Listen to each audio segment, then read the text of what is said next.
Hey y'all, it's India Rose. I'm back, new day, new outfit, children at school. Here we go. I brought some mother of pearl beads to show you. So where we left off is, where do these mother of pearl beads come from? So if you didn't watch the last video, quick recap. So this mother of pearl bead is inserted into a saltwater oyster along with a piece of tissue to start the pearl making process. So this bead, and it's so fun, here I've got some other ones. I have a few strands sitting here, but they started rolling all over the place. So if you can see this little bead. So this little bead is inserted into the oyster. So I've got a little mollusk shell. We'll just imagine they put it in there and it forms the pearl on top of that bead. So, okay, this is what I just love. So when this cultured pearl industry is really getting started, mainly pioneered by the Japanese, and they need this material to make the pearl farm successful. So where did they find this material? They found it, in fact, I'm going to bring the shell back out.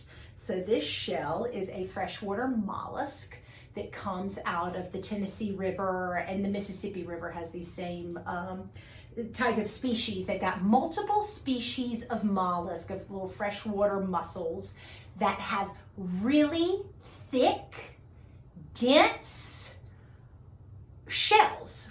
So the shell is what the mother of pearl is. So how did the Japanese know to come to the US to find the material for their beads, for their pearls? At the time, the US was a producer of mother of pearl buttons. So that was a huge industry. It didn't exist just in the United States, if you could imagine. I mean, many different places would create mother of pearl buttons.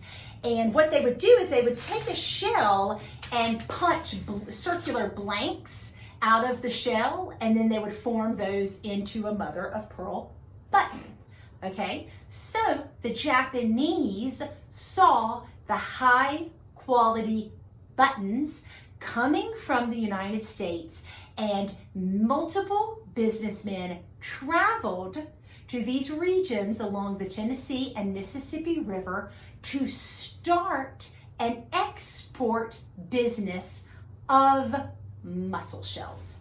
There were shell companies, and we're not talking about a shell company, we're talking about a company of true shells. And what they would do is fishermen would gather these mussels. They would, they had different processes for, obviously they would, the organism inside would have to die. They couldn't ship these live animals overseas, but they would basically take these shells, harvest them, and export the shells. I mean, huge containers of shells. So really, when I talk about the two men who started pearl farms in the United States, it really came from the shell export. What else came from the shell export?